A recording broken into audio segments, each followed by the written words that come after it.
bonsoir, nous sommes le samedi 31 août et qu'est-ce que l'on fait?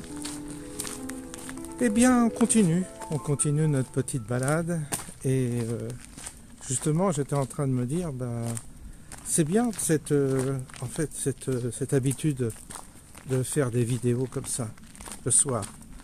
Ça m'oblige à marcher, ça m'oblige à faire l'exercice minimum de la journée, c'est-à-dire à faire une petite marche de 3/4 d'heure qui est nécessaire évidemment pour l'organisme. On préconise toujours un exercice physique, ça c'est très important, les médecins le disent, professeur Joyeux, tous ces gens disent qu'il faut faire un exercice. Donc là je me dis, ça me motive. J'ai ma vidéo à faire le soir, donc ça me motive à sortir et à marcher. Donc merci pour la vidéo. Déjà ça c'est le premier bénéfice. Ça m'oblige à sortir de chez moi et à trouver l'énergie pour marcher. Ensuite, évidemment on va évoquer, il faut qu'on évoque les thèmes. Il y a des thèmes à aborder. Ça change, des fois je suis remonté contre la situation politique. Parfois j'ai envie de creuser la question spirituelle, la question existentielle. J'aime bien poser des questions. Et puis d'autres fois je dis pas grand chose, comme ce soir peut-être. J'ai pas grand chose à dire. Et j'ai pas grand chose à dire parce que les nouvelles sont pas bonnes me concernant. Je suis obligé d'en parler parce que ça me fait du bien d'en parler d'une part. Et j'ai eu le résultat des fameux IRM. Et donc c'est pas terrible. Donc je vais devoir gérer ça. Alors tous ceux qui sont passés par là le savent. Il y a la douche froide. Il y a un peu là on est confronté à un résultat objectif, si on peut dire.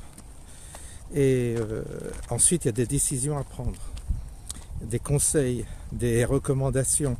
Enfin, voilà. Après, c'est à vous de faire jouer votre discernement pour prendre les bonnes décisions.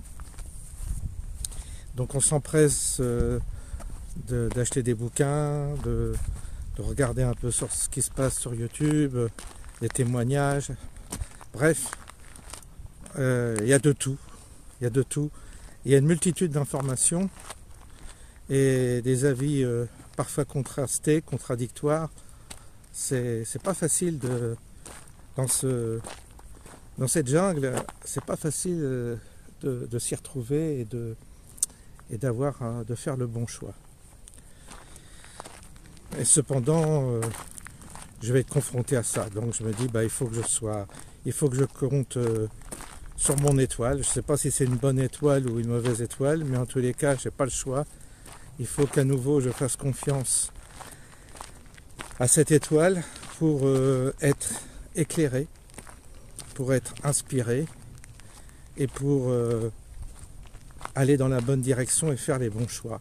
Tant qu'on est vivant, tant qu'on est dans cette existence et tant qu'on participe à ce monde, eh bien, on a des choix à faire parfois qui sont déterminants pour notre avenir, pour notre santé, pour beaucoup de choses. C'est pareil pour les finances, c'est pareil pour beaucoup de domaines. Et dans ces moments-là, j'en ai connu dans ma vie. C'est pas la première fois. L'expérience pour moi est nouvelle parce qu'il s'agit de la santé, mais avant ça, j'ai eu des choix à faire. Et professionnels, des choix de déménagement, des choix de partenariat. J'ai été confronté à des choix. Et c'est vrai qu'on est dans une situation inconfortable tant qu'on n'a pas fait le choix. Après, une fois qu'on a choisi, ça va beaucoup mieux. Allez hop, on roule. Une fois qu'on a choisi une stratégie, advienne ce qui pourra, mais au moins on est soulagé. Il n'y a pas cette tension que vous avez quand vous êtes encore aux prémices du choix.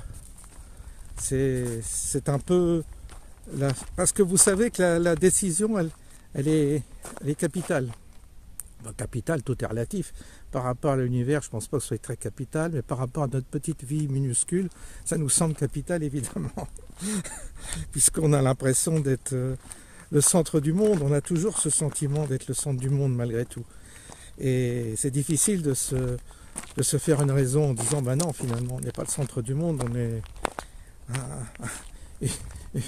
une micro-expérience dans l'univers qui compte pas. Donc du coup, on pourrait tout relativiser comme ça en disant qu'est-ce que ça compte de toute façon, que quoi qu'il en soit, quoi que tu fasses comme choix, ça n'a pas d'incidence et ça n'a pas d'incidence sur l'univers, c'est rien, c'est peanuts. Donc ça dépend comment sous quel angle on aborde. Mais si on est comment dire,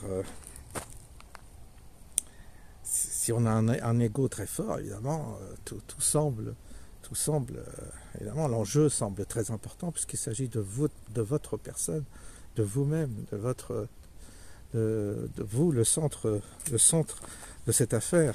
Donc c'est la priorité absolue. Vous voyez, ça dépend comment on se place. Alors, oui, c'est vrai que on est balancé entre les deux. On se dit, bah, de toute façon, qu'est-ce que ça rime de toute façon. D'une part, on n'est pas éternel. D'autre part, on sait qu'on est vraiment, si on regarde à la dimension du temps, de l'univers, bah, on est une microseconde dans un ensemble de vie, d'expérience. Donc en réalité, en soi, ça n'a pas tellement d'importance en fait, si on voit les choses sous cet angle-là. Et puis, quand on se place de notre point de vue, de notre petite personne, bah, on a l'impression que oui, c'est tout, quoi. C'est tout le petit monde qu'on s'est construit, toute notre petite vie, notre petite organisation, nos désirs, nos goûts, nos amitiés, nos préférences, nos relations, tout cela, d'un seul coup, peut prendre fin. Ça peut d'un seul coup s'effondrer. Un certain Julien que j'ai vu dernièrement m'avait dit que lui, qui avait le cancer, m'avait dit qu'il ça avait pour conséquence de faire le vide autour de lui. Je vous en avais parlé.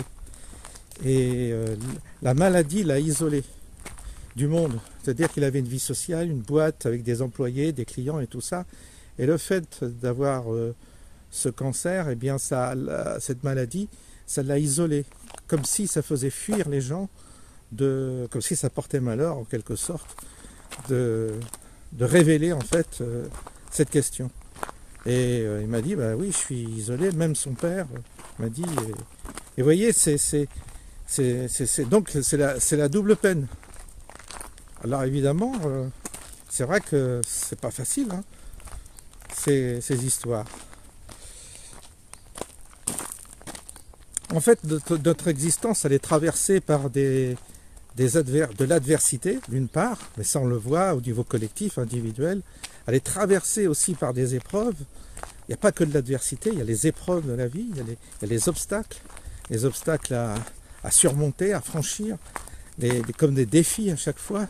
Vous savez, dans les jeux vidéo, vous avez comme ça, tant que le jeu dure, vous avez toujours des obstacles, des nouveaux défis, des nouvelles énigmes à résoudre. Ben là, c'est un peu ça notre vie, c'est un peu ce type de jeu qui est quand même qui nous réserve toujours. Il y a toujours une pochette surprise. Et puis, paf, hop, il y a toujours la petite surprise qui arrive au moment où on s'y attend pas. Et puis voilà, on était un petit peu relax, on se laissait un petit peu aller. On croyait que d'un seul coup, on croit qu'on est tranquille, que tout va s'arranger, et puis paf, vous avez le truc qui vous tombe dessus et qui remet tout en cause. On redistribue les cartes à nouveau. C'est un peu cette dynamique perpétuelle qui est dans l'existence humaine. Je pense que vous l'avez constaté tous. Je ne vois pas qui a une vie vraiment qui a une vie qui est un long fleuve tranquille. Je pense que vous êtes passés tous Dieu sait si j'en ai eu des témoignages. Dieu sait si vous êtes tous passés par là et que vous avez donc été confrontés aux mêmes défis auxquels je suis évidemment confronté, puisque ma vie, c'est votre vie. Ma vie n'est qu'un reflet d'une myriade de vies. Il n'y a pas d'originalité. Et c'est en cela que c'est amusant, parce qu'à partir du moment où je confie des choses personnelles, qui n'est pas un exercice d'exhibition, mais c'est simplement pour qu'on se dise, finalement, on est vraiment tous dans la même barque, on vit plus ou moins tous les mêmes épreuves, on est tous confrontés à des difficultés, pas forcément les mêmes, mais en tous les cas, on vit des épreuves tous, et voilà, quoi, on n'est jamais tranquille en réalité. Et c'est donc en cela qu'il y a une forme de destin commun. D'autant plus que chez les gens qui sont habités par cette quête spirituelle, eux, ils sont encore plus éprouvés que les autres. C'est pas les mieux gâtés dans cette vie. Si vous êtes attiré vers la puissance de cette force que vous sentez, mais que vous aimeriez approcher, et qu'on appelle spiritualité, si vous êtes là à essayer de l'apprivoiser, de la pénétrer, de la laisser rentrer en vous, de trouver les clés, de trouver les moyens de vivre cette expérience-là avec cette force qui nous dépasse, alors là, vous êtes gâtés. Alors là, vous pouvez vous assurer que là, ça rigole pas. Hein. Là, on ne vous fait pas de cadeaux. Si vous êtes très très matérialiste, si vous êtes très très terre à terre et si vous n'avez aucune ambition spirituelle, vous avez plus de chances de traverser le champ de mine et de ne pas vous en prendre une mine. C'est curieux, mais c'est comme ça. C'est-à-dire qu'en fait, la question existentielle ne facilite même pas les choses dans la vie. Parce que on vous met en fait des obstacles qui sont censés vous faire évoluer ou vous apprendre des choses. Peut-être que c'est ça. Et que la vie est une forme d'apprentissage, en tous les cas pour ceux qui le désirent, de connaissances à travers ce qu'on appelle, nous, les épreuves de la vie. Mais on n'est pas tellement épargné, je dirais. Voilà, donc je vais en profiter pendant cette vidéo d'insérer 3 vidéos de Christophe qui est en train de régler ses affaires. Alors, il m'a fait voir, il m'a dit, j'ai pris 3 vidéos où on voit la désinfection de ces bâtiments à nouveau, vous verrez. Je vais passer là les vidéos. Je les passe là, à ce moment-là, puis après on en reparle. Voilà, l'équipe du JDS fait la désinfection du bâtiment.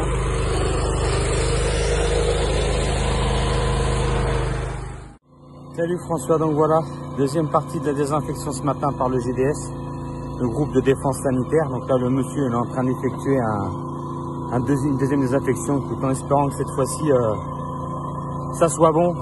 Hein? Allez.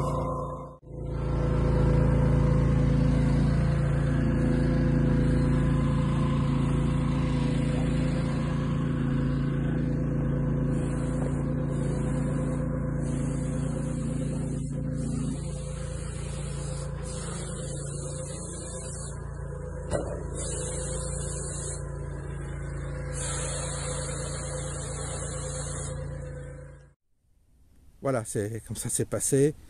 Donc vous avez vu, il se donne beaucoup de mal pour aseptiser et régler ces problèmes de contamination. Deuxième passage, on espère qu'en septembre, un nouveau prélèvement sera positif et qu'il pourra, fin septembre, faire sa commande de volailles et et donc de réamorcer son activité économique. C'est tout ce qu'on lui souhaite et écoutez, merci pour tous ceux qui ont participé parce que je pense que Ça a été une grande aide pour lui. Je pense que ça l'a aidé énormément. Moralement déjà, d'avoir reçu vos courriers. Et deuxièmement, financièrement, puisque toutes ces participations, ces dons, vont l'aider à repartir. Donc de ce côté-là, on devrait obtenir satisfaction et ce serait bien qu'on ait un résultat positif.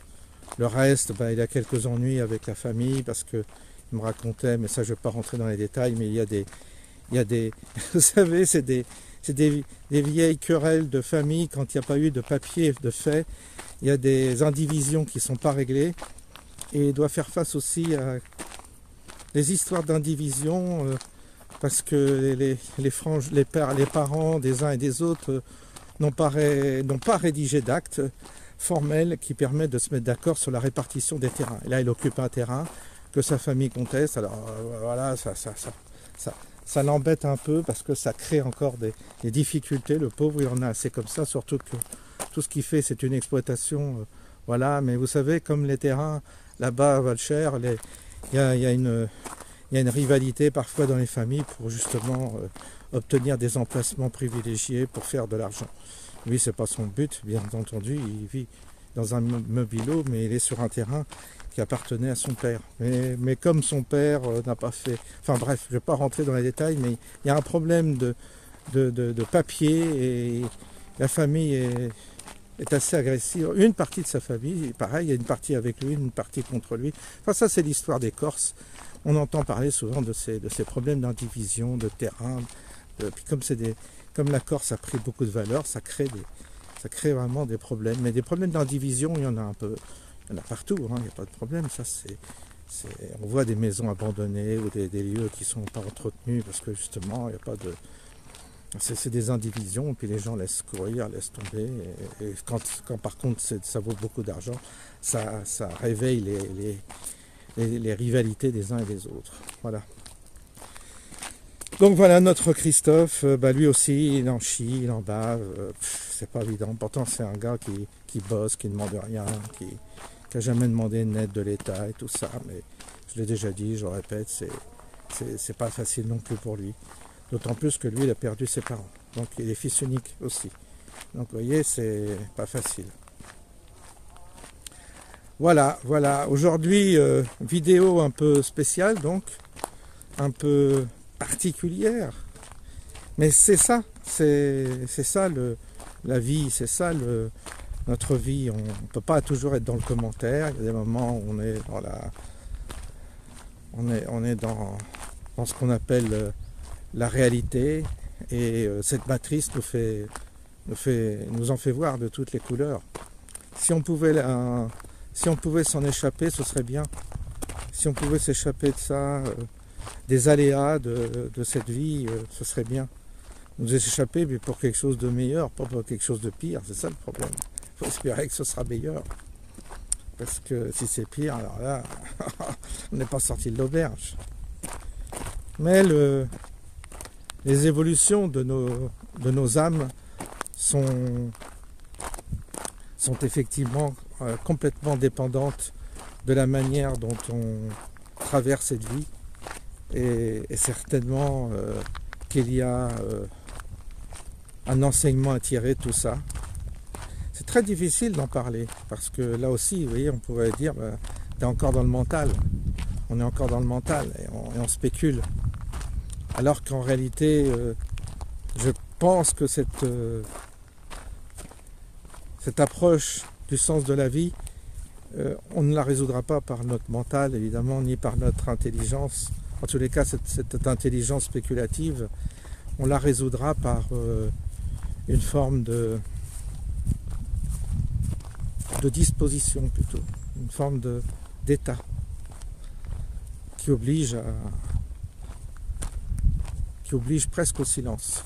En fait, c'est ça, le silence. Et dans le silence, on entend peut-être la petite voix qui nous dit et qui nous enseigne.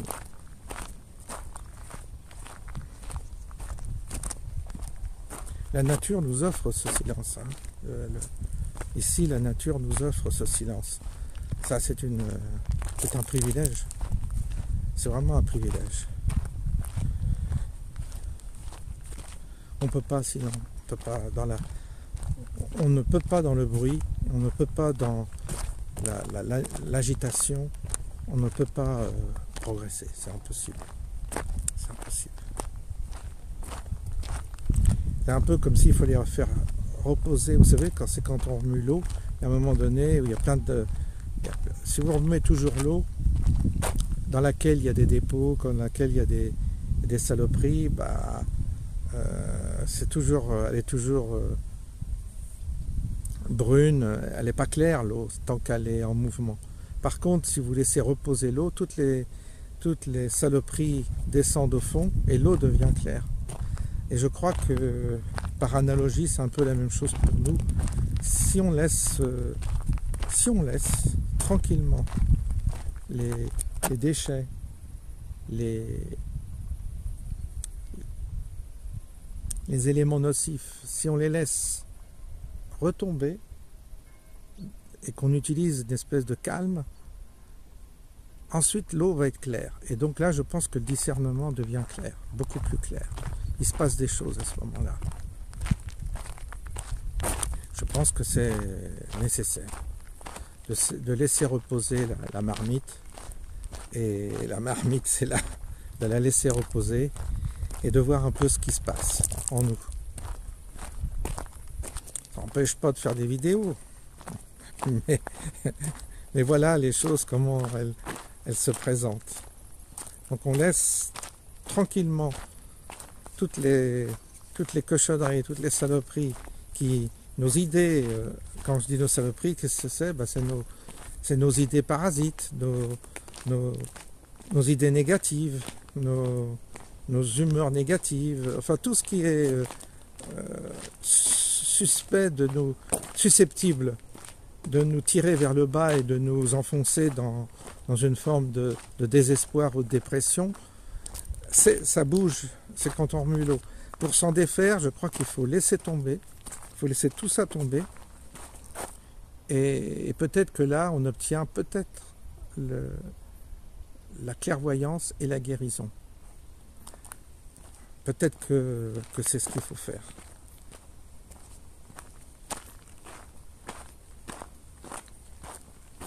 Je ne sais pas ce que vous en pensez. Vous voyez, ben écoutez, voilà, ça va faire un moment qu'on marche, là, c'est 20 minutes, temps de rentrer. Je vais arrêter. Oui, ça fait un petit peu plus d'une demi-heure. Bon, c'est pas terrible, il faudrait faire presque 1 heure de marche par jour. Ce serait beaucoup mieux. Il faudrait que j'aille plus loin. Mais pas faire des vidéos d'1 heure, parce que ça fait un peu long, les vidéos d'1 heure. Et c'est vraiment les fidèles de chez Fidèle qui vont jusqu'au bout. C'est les fidèles de chez Fidèle.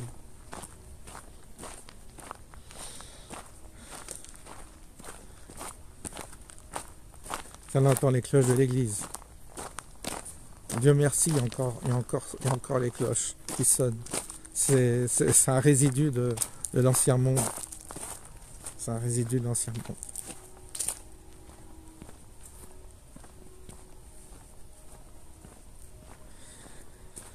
Voilà, donc on va se quitter. Je vous souhaite une bonne soirée, une bonne nuit, parce que quand vous découvrez cette vidéo, il sera assez tard. Le temps que je la mette, que je la télécharge, etc. Donc je vous laisse en compagnie d'une musique et je vous souhaite une bonne nuit à tous et à toutes. Je ne sais pas si ça se dit à tous, parce que si on dit à tous et à toutes, c'est l'expression inclusive. Bonne soirée.